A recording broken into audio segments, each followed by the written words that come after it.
Oh, Hello. hi. How you How are doing? you? I'm good. Do you know what? I feel like we have to be honest.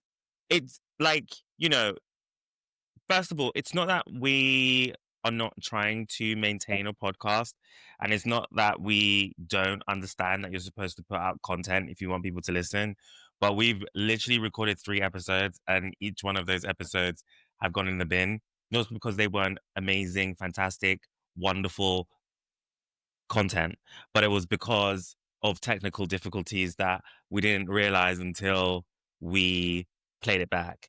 And so you can tell that we're not producers, and you can tell that we are in our 30s and technolo- technically challenged, tech, technically Technologically? challenged, technologically challenged.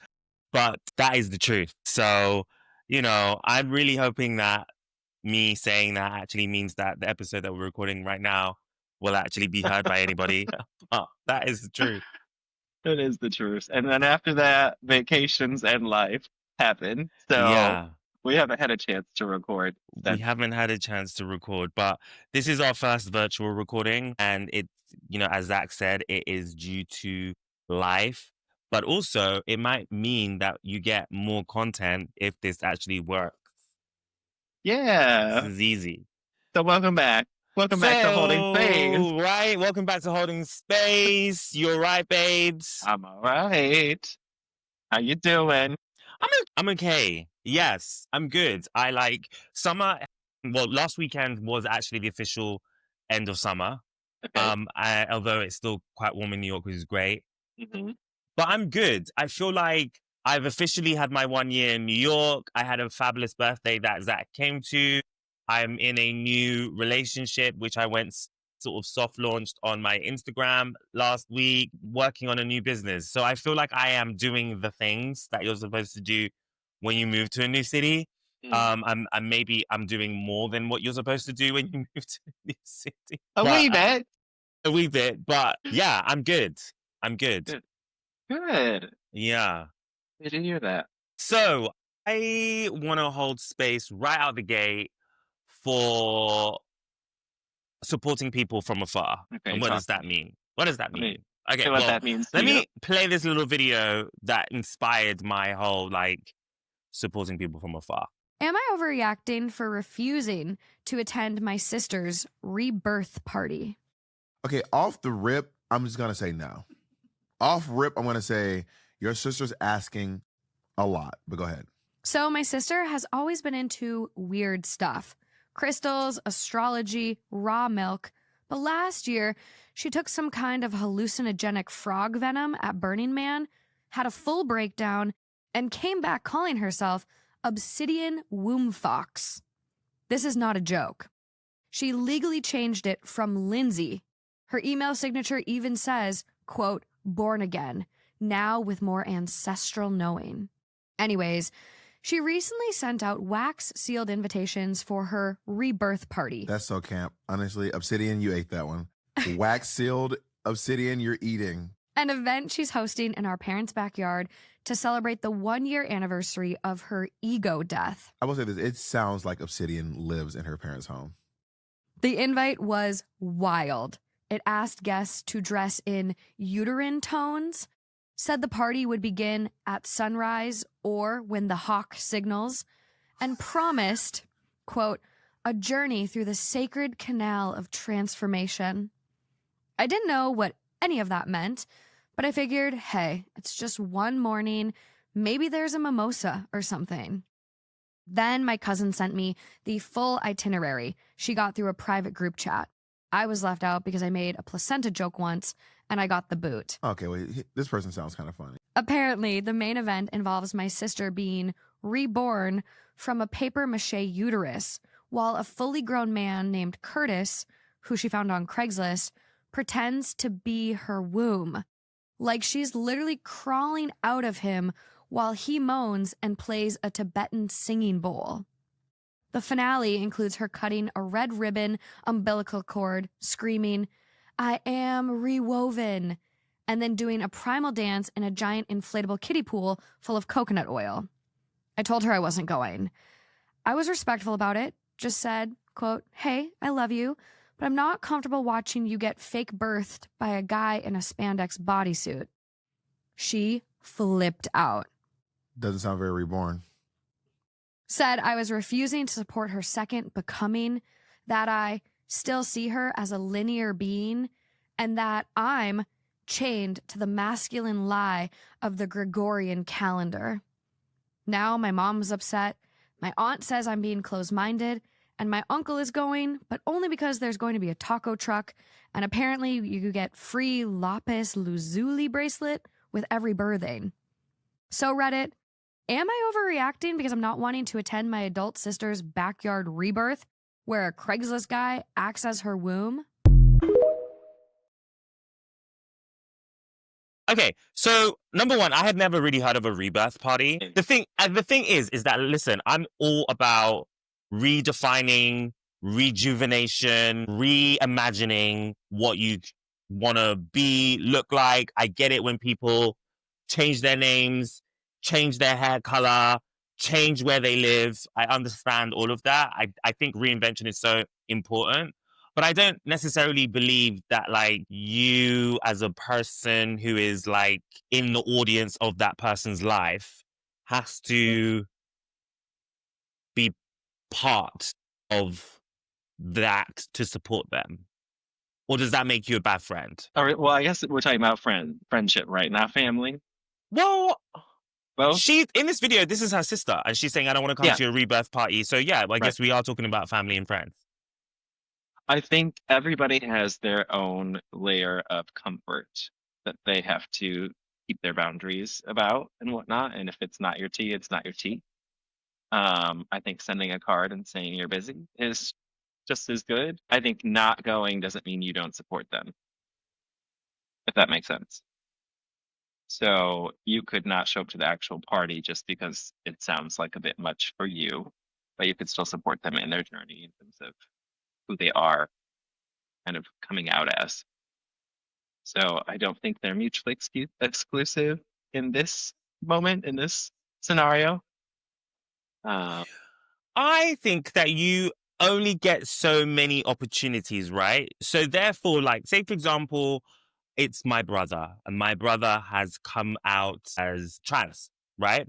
That's an Yeah. important thing that, like, most people really only do once.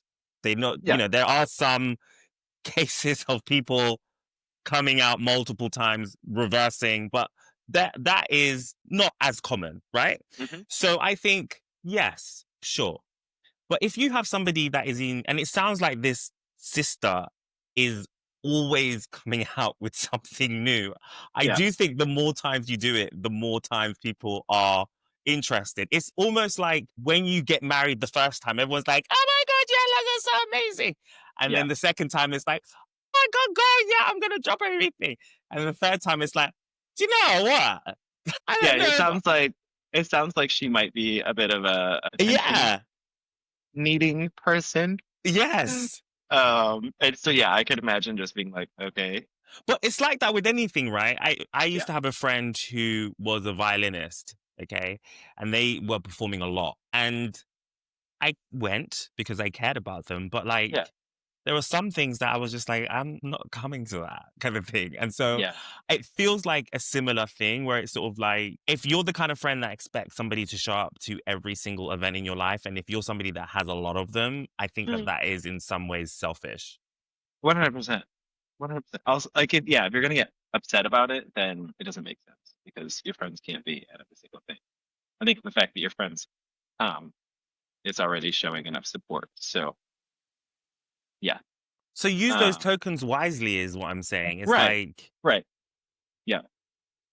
and not everything has to be a shared experience. Like, this rebirth thing may just be something that you need to do on your own. I mean, I guess, okay, so here's a little piece of context to play around with. Let's say somebody's getting baptized in your family, but you're not a believer. You're not. But then I think that, like, it goes back to my first point, right? That is, say, for example, the person's getting married and they are Christian and they're doing it in a church. I'm still going to go to your wedding, right? But if it's like Right. the fifth time, then I might not come. Similar to baptism, if you're a non-believer, but I'm like a real friend of yours, then I think I should show up because it's important to you. Yeah. However, if this is like your sixth child, I might not come.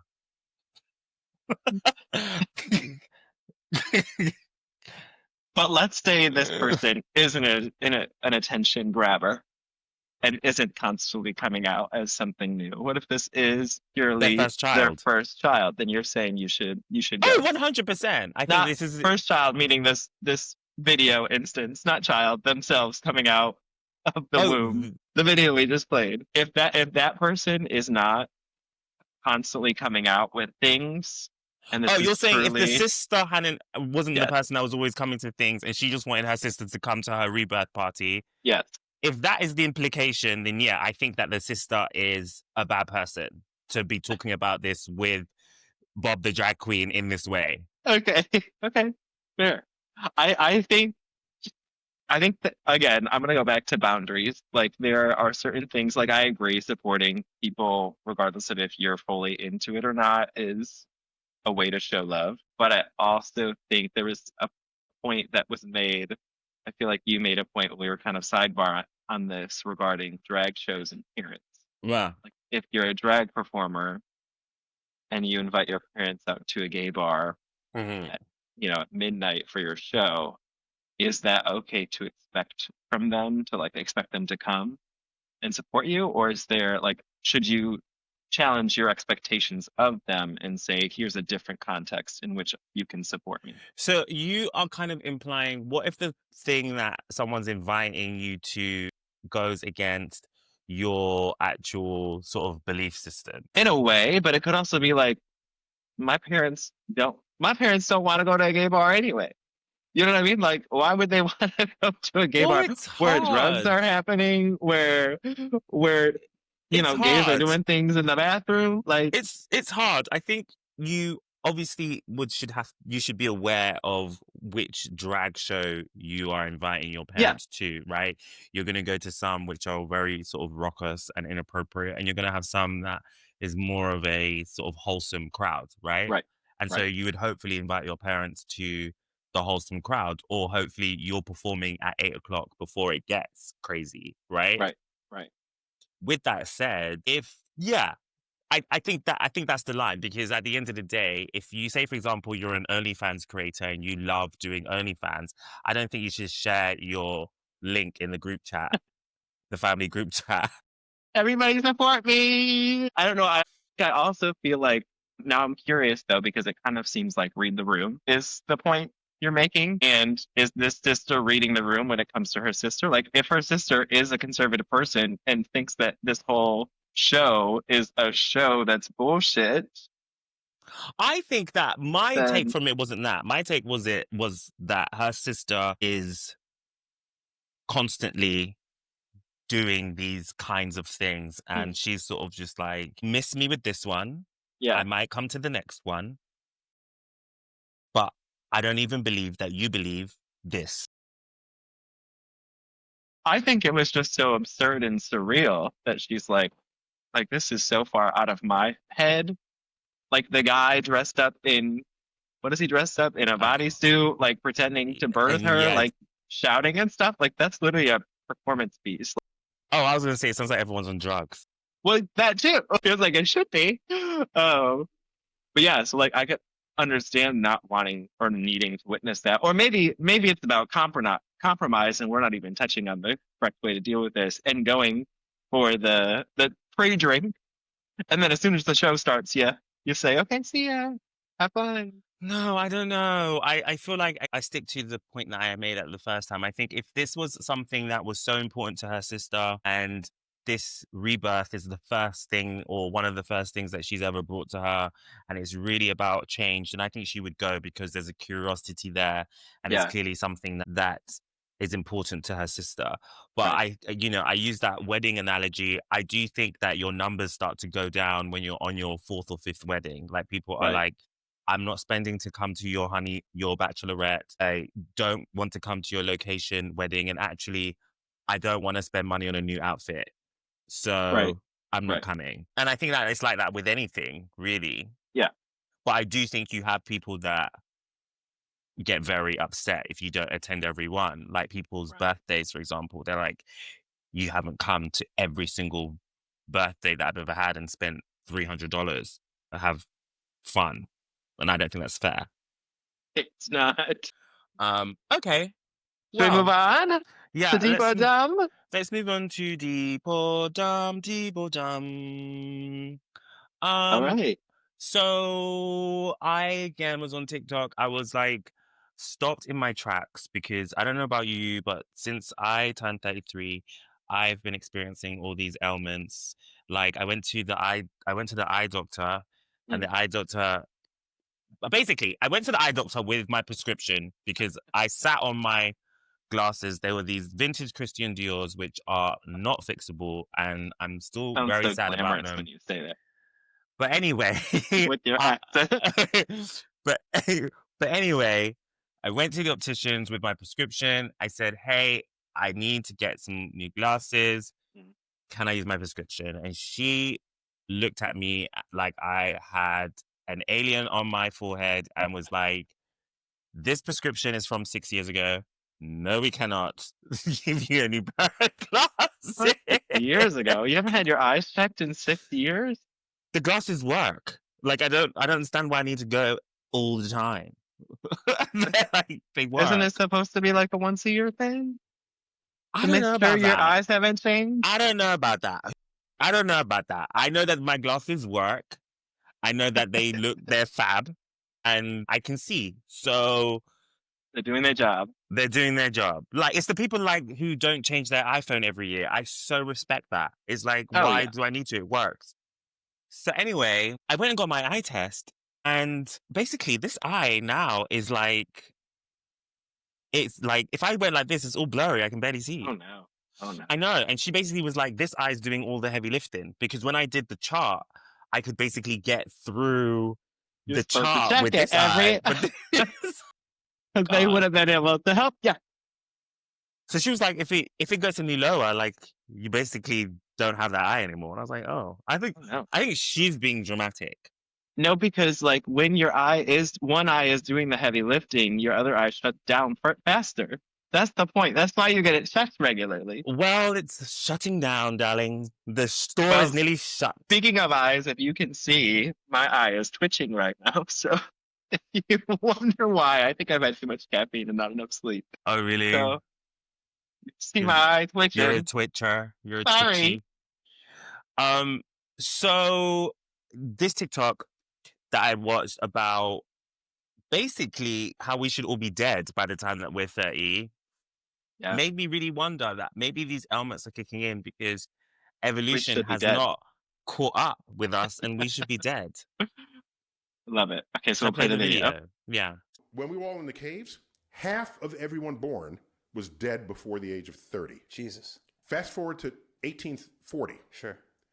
That number went up to 35. Half of everyone born was dead by the time they were 35. So, in the tens of thousands of years between living in caves and the middle of the 19th century, we only got 5 more years. We got 5 years Jesus. on that. Okay? Since then, with advances in medicine, and oh, by the way, everyone back then was eating organic. Just saying. And the water was clear, the air ran pure, the game was free range. Didn't make a damn bit of difference. Science matters here. Okay? All right?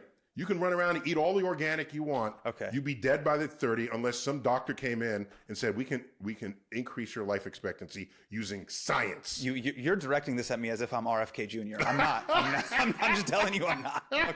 Hold me back. All right. Let me go down. So then it made me think more about like not just evolution, but also it made me think about things like marriage. Mm-hmm. And also the fact that like when you watch films like Titanic and like Pride and Prejudice and like the resurrection of Jesus, right? The crucifixion of Jesus. There we go. When they say till death do us part, they just meant till 30. They didn't mean to like. Why did you bring Jesus into this?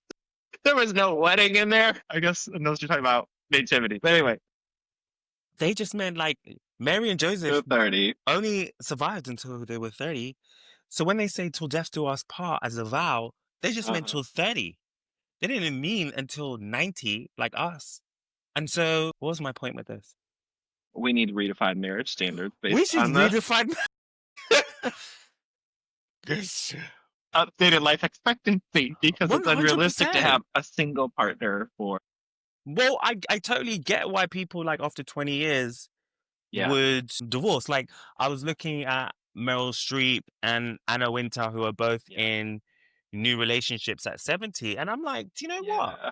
You may live into your 90 something. That's a 20-year relationship. That's longer than most people. I think one of the other points that you had made when we recorded this previously was around this fact of not seeing a failed lifelong relationship or what's supposed to be a lifelong relationship as a Yes. failure. Yeah. Seeing it as So a success for like you had 20 years together. That's 20 years still. That's a life. I literally was saying to my friend yesterday who was talking to me about how they feel like all the examples of forever love is disappearing because Nicole Kidman is getting divorced from her husband. I can't remember his name. Nicole Kidman's husband, right? Okay. And they've been together for like 19 years. And I was like, that is a successful relationship. Like 19 years is a success, you know? And I think we need to, like, as you said, like redefine what does success mean? Why does success mean until you die? That's not successful?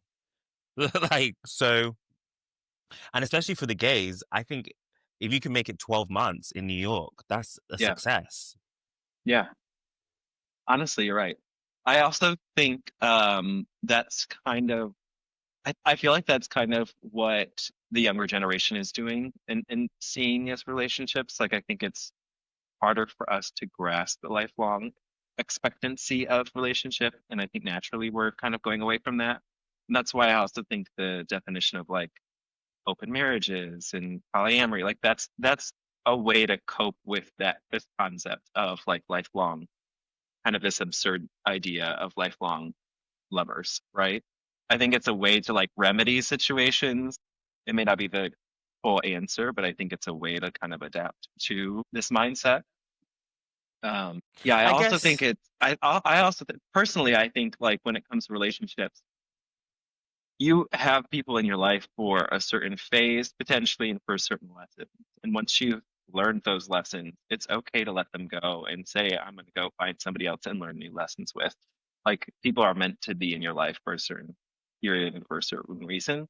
So to like try and hold them and grab them to like live the entire life with you is also kind of a little, not absurd, that's a little drastic, but in a way it's a little extreme. It's like getting the subway to like 96th Street from Brooklyn, right? Mm. You can have some people that get off at Penn Station. You're going to have some people that get off at Times Square. And you're going to have some people that go all the way with you. Or you may be on the train by yourself by the time you get off. Yeah, you're not wrong. You're not wrong. Right? So, yeah, I thought that was a really interesting video because I guess because we have only seen in our lifetimes people dying in 70, 80, 90, you think that when these vows became popular, in your mind, you're like, oh, well, you know, people before us were able to have marriages and be with each other forever. Yeah. And actually, like Rose and Jack were only talking about 35. All right. Shall we move on to? Yes. Dear Z and Lee. So I'm a styling assistant, but I'm feeling anxious and kind of confused because I don't know if my job will be obsolete. The guest ad in Vogue, and I guess Skechers and also J. Crew as well, really threw me. It's hard enough to build your career without the thought that your job might not even exist in even 2 or 5 years. Or, I mean, I'll let you go first. Well, I think obviously it's okay to feel like it's right to feel kind of uncertain because there's so much change happening, especially in your industry itself. I think because it's still relatively early, there is time to pivot. And it may just be looking at your job in a different context. Like, how are you securing that you are needed within the context of AI and the way that companies are starting to adapt it? So if you can take a course on how to use AI to you're part of the puzzle, I think now's the time to do it. And try and kind of carve your niche into the scope with AI. That makes sense. Yeah, I think that's really good advice. And I would probably go further and say that girls, the change is happening. Okay. It's Her already bestie is ChatGPT. it's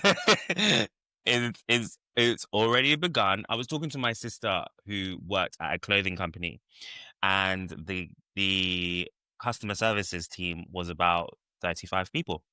They said only 2 months ago that they were going to start integrating AI, and they were going to let the AI be trained by the experiences and the different situations that the customer services team would deal with every day with people from the public. And they have just let go of 24 people because they said the AI is now trained and they just need a few, I think 8 people left or whatever the number is, to be the people that deal with the escalations. So if the AI can't deal with it, then it needs to go to a real human. And obviously, if you look at the company's vantage point, normally what would happen if you have 15 people that call, then only one of those agents can deal with those Right. 15 people. Whereas the AI now can deal with all 15 at once. So nobody's waiting in a queue, right?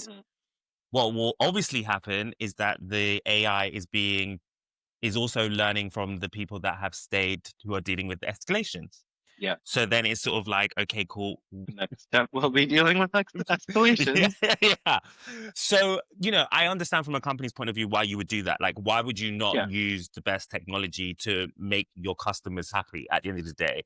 Customers not sitting in a queue is going to make them happy. However, I do think that there is a current issue at the moment of real governments, UK, US, basically saying, we want to be ahead in AI. We don't want to let, other parts of the world develop before us. So we're going to have basically zero to no regulation with AI so that we can continue that progress. But what is already happening is that people are losing their jobs. And so if you're talking about the guest ads, you're talking about the sketches ads that have come out that people have been upset about. Yeah, I get it. Both of those shoots would probably be multiple day shoots that the studio would be used for, a photographer, a photography assistant, someone's hired equipment, a styling assistant, the stylist, the model, and all of that is gone. I think that there is a larger issue that, like, I don't know whether governments are really having the conversation yet, because I don't know if they know what the solution is to it yet. I saw something that came out on the news that for the first time in a long time, there are more unemployed people in America than than available jobs. There are more Like, unemployed. what? Sorry, yeah, That's a crisis. there's more unemployed people than there are jobs available.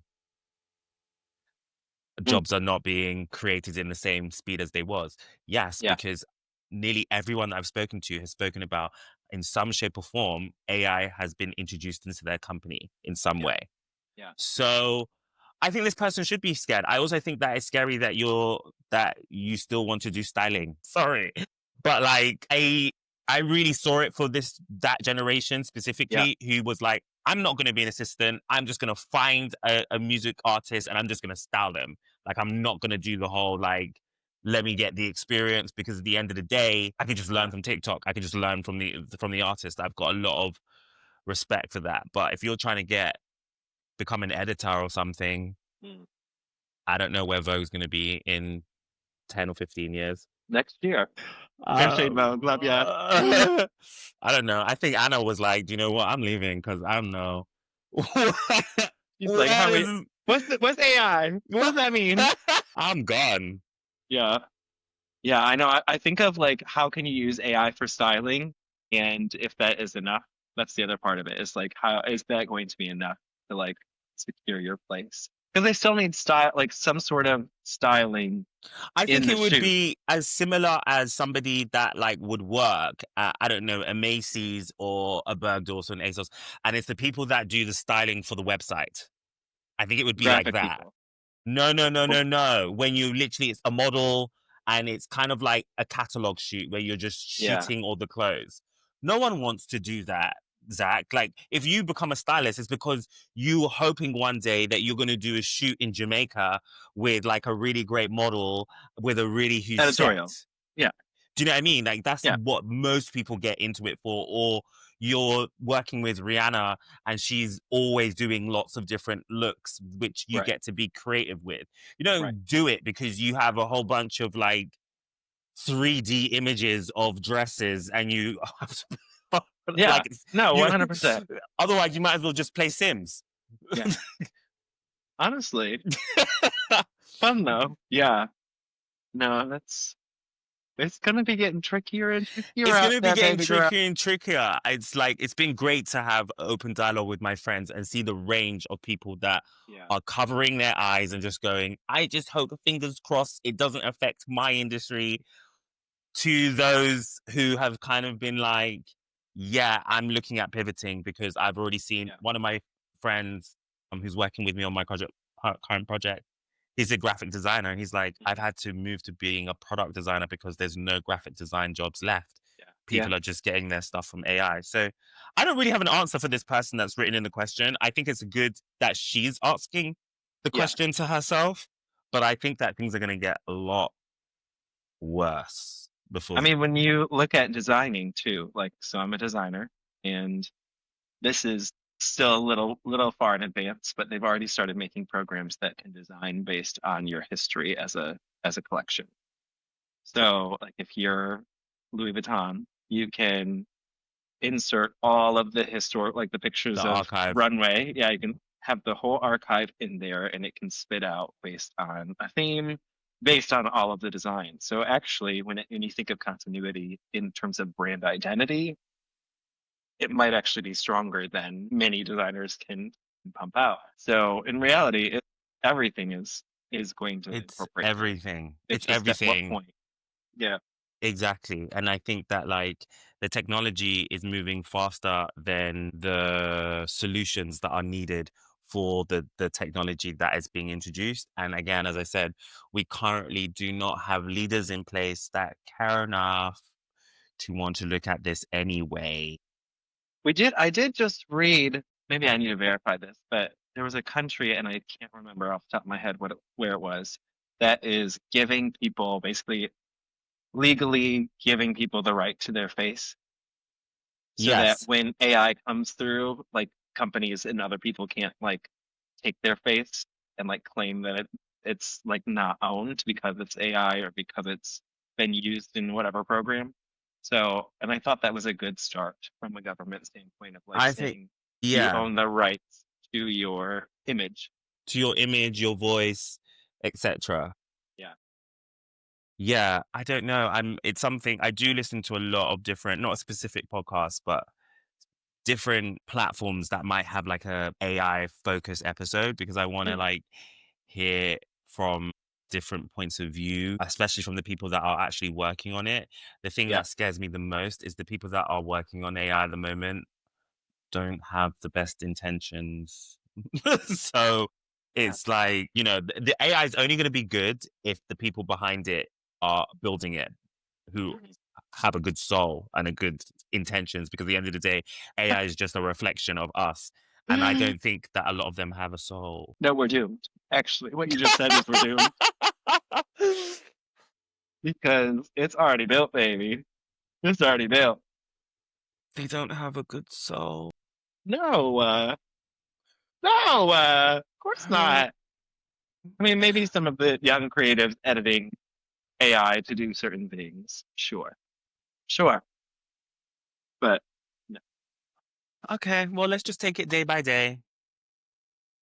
That's the best advice we can give. Take it day by day, but Take it also day think by about day. pivoting.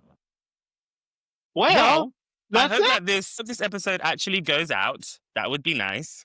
Let's I guess see. we'll find out tomorrow. And if it does go out, I would love for you guys. I know we're not really owed a subscription follow from you guys or like anything like that. It's just we haven't bothered to put anything out.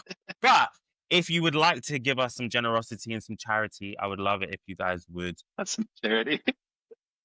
subscribe. I don't know, like a post or send us a DM with one of your dear Z's and Lee's. I promise this before, but you've never heard it because the episode hasn't come out. But I promise that we will put content out because we really care about holding space and we want to hold space with you guys too. Yeah. You'll be hearing from us